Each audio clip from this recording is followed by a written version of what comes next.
Hello, hello, and welcome to Rory's Brainworks, where we get creative and see if it works. Today, we will be working with the handle and the leash. Ooh, very cryptic. What could they possibly mean? Well, they are tools in which to use within the bedroom. How salacious. Now, I realize most of the things I've been doing in here have utilized more than one rope. Both of these individual things will use one rope, one 30-foot bundle. What are they? Well, the leash, you can guess already what that could possibly be. And the handle is a small 30-foot harness with a handle that can be either applied to the back or to the front in order to manipulate someone at your will. And because of the subject matter, I would be incredibly remiss if I did not bring up safe, sane, and consensual. Safe, to be sure to have some safety shears with you at all times. You can always get new rope. You can't get a new life.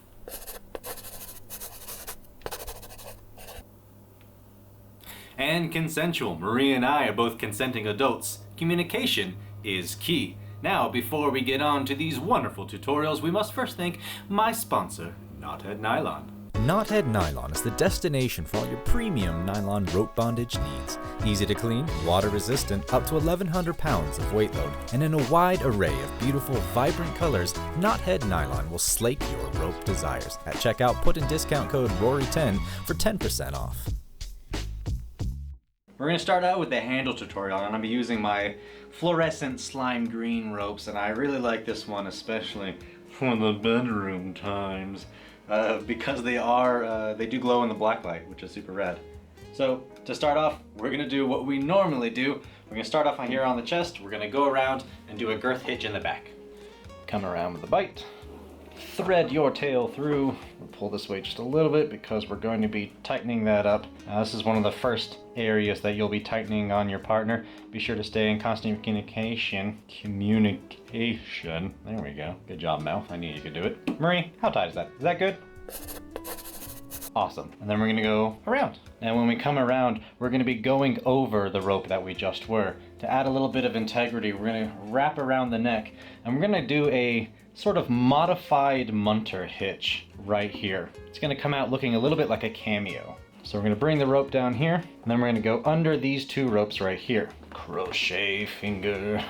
Once underneath, we're going to pull up, and then we're going to go around these two. Now what we got to do is separate these two lengths because we're going to be utilizing this hole right in here.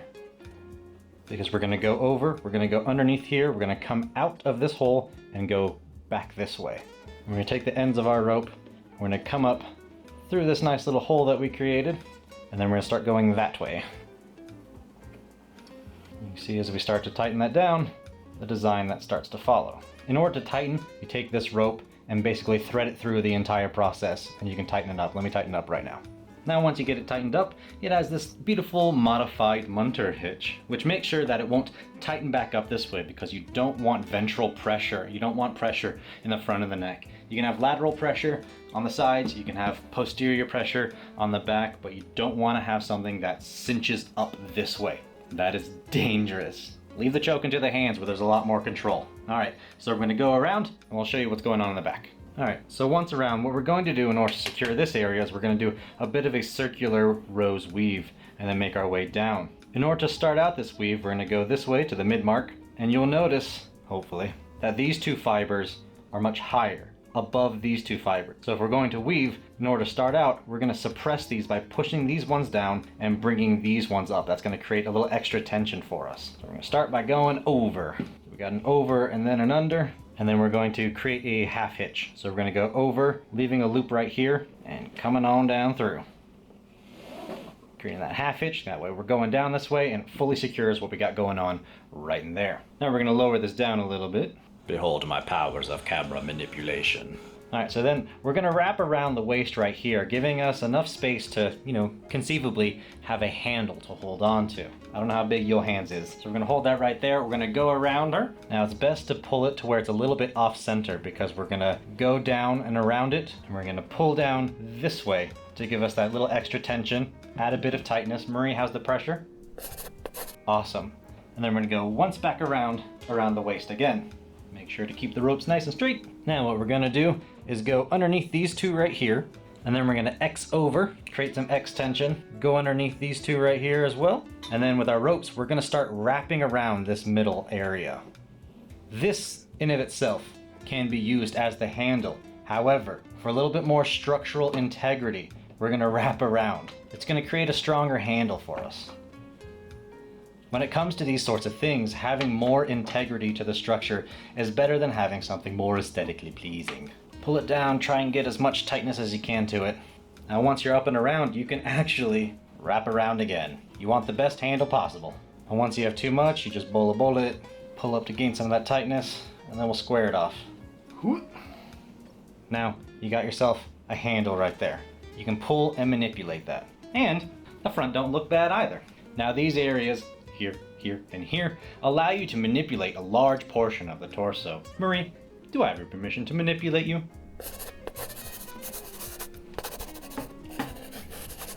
And if you wanted the handle on the front, you can either add another rope, come down here, twirl it up to add another handle so you can double manipulate that area in the front, or you can conceivably do your best Missy Elliott, flip it down and reverse it to the other side. That way the handle's here instead of in the back. Sweet, short, simple. It's a fun thing.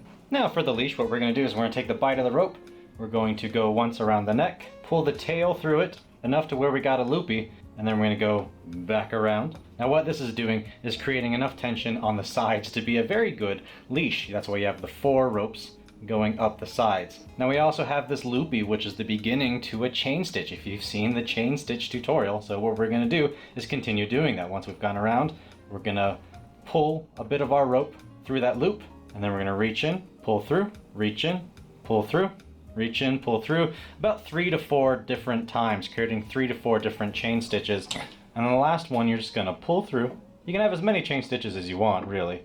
Last one, we'll pull through, tighten it up, and then you have yourself a leash. Now the leash, because of this area right here, because of this initial chain stitch, will not fully cinch to the front of the neck. It's safe in that manner. It's safe in that respect. It will not strangulate. Because as you pull on it, this is me pulling hard on it, it is not cinching inward. That's important. Don't want to murder your lover. Unless your name's Romeo and she's Juliet. But that was one time at a dungeon, and you know what? I'm not getting into it. The great thing about it is you can just pull the rope out, and once you pull out the initial rope that tightened it, it is a quick release, so it just immediately comes out of place. Your sub wants out of that leash, you can get them out of the leash. No time at all. I really do hope you have fun with these. Well, hey, what a wonderful tutorial, if I do say so myself.